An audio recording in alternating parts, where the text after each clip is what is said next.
In this Xbox Series X and Series S tips video, I provide 10 things that can improve your experience, such as transferring your save data, moving games from one drive to another, and using the best display settings. If you have recently acquired an Xbox Series X or Series S, or you're about to, maybe you will want some extra knowledge to get it up to speed. Admittedly, the setup process is a doddle, especially if you use the Xbox app. But some stuff is left out, and that's where my guide comes in. Now, a like and subscribe would be great if you find the video useful. Okay, get comfortable and grab a tea. It's showtime. So your Xbox Series X is running, let's get some games on there. Follow the on-screen location and then select the games you want to re-download and wait patiently. Good job, you got a tea ready. Alternatively, create a backup on your Xbox One and save it to an external SSD or HDD, aka a hard disk drive. Then go into settings on the Xbox Series X or Series S, then System, then Storage. Select the external drive you have and move or copy the games over to the internal drive. Some games will require you to pop in a disk, so if something you own is failing to show up, that's probably why. I touch upon more storage tips towards the end of this video. You can use the above method to transfer game saves as well as games, but there is something to be said for freshly installing your favorite titles. But saves, not so much. A quick method is to enable cloud saves on an older console. You used to need Xbox Live Gold for this feature, but not anymore. Just sign into your Xbox 360 or Xbox One, make sure you're connected to the internet, and sign into Xbox Live. It will automatically sync all your game saves. Then load up your Series X or S and voila, games will sync when you run them.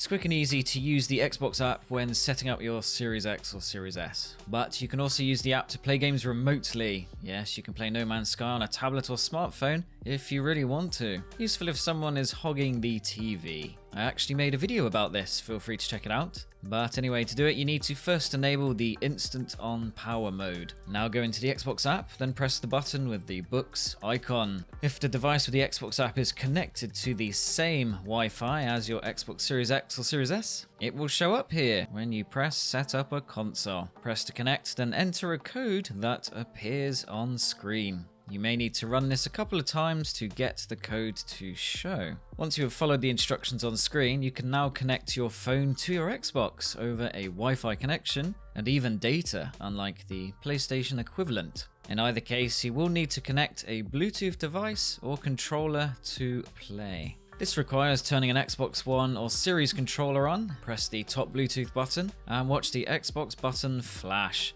Then enable Bluetooth on your smartphone or tablet and connect to the controller. In future, you can select the console you want to connect to and then select Remote Play on this device. And that's it.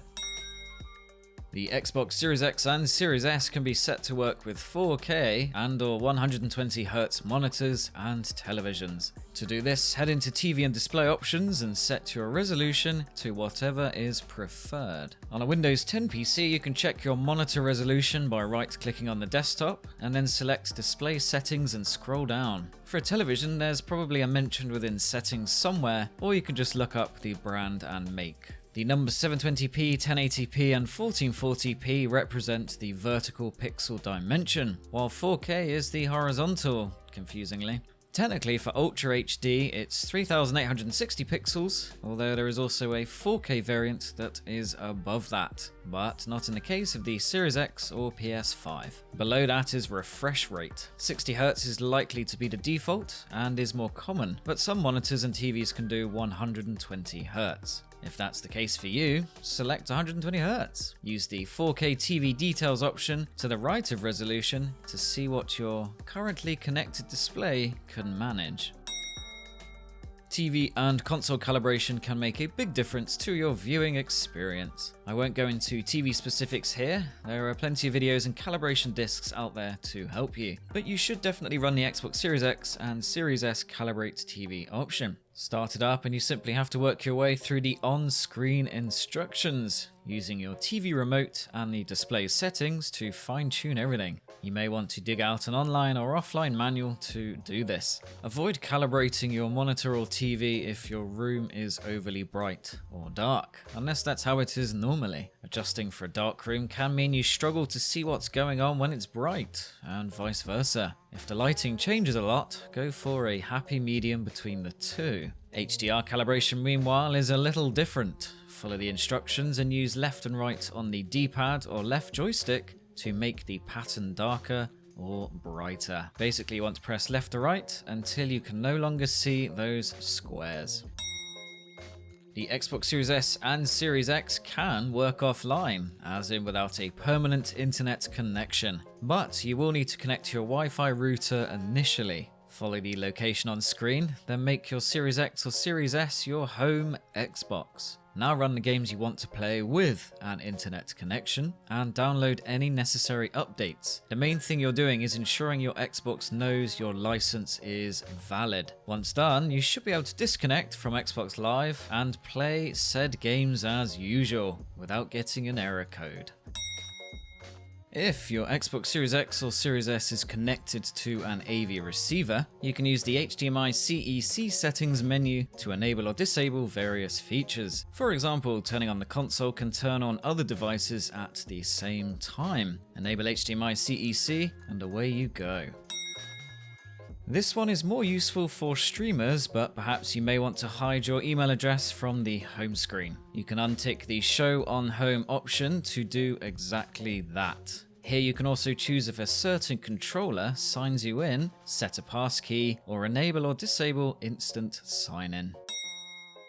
When you set up the Xbox Series X and Series S, you get the chance to allow optional data collection. If you change your mind, it is possible to change it back by unticking the Allow Optional Data Collection option. Funny that.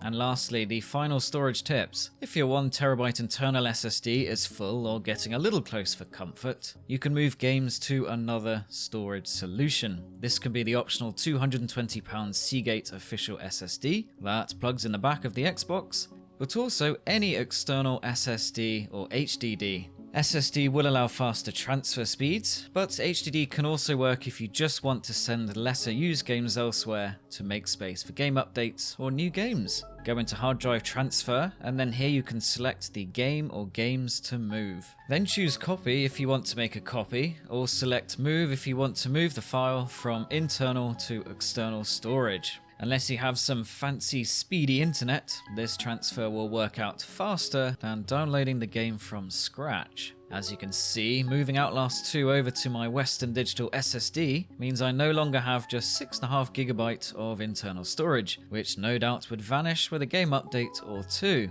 However, I can still play the game. You will need a USB 3.0 or faster and 128 GB or more of storage space to run games from the external drive. Plus, your storage device must be formatted by the Xbox. You will get this option when you first plug it into a USB port, either on the front or back. Make sure it's empty before you format, or whatever was on it will be lost. To bring the game or games back to the internal storage, go into storage, then the external storage device, and select the game or games you want to move. Then hit move, or copy if you want to copy. You can actually move or copy games from here as opposed to within the hard drive transfer option. And that's it for this video. Hopefully you found these tips useful. If you'd like me to cover anything else in particular, or just have some questions, feel free to drop a comment. I shall see you in the next video. Take care, bye.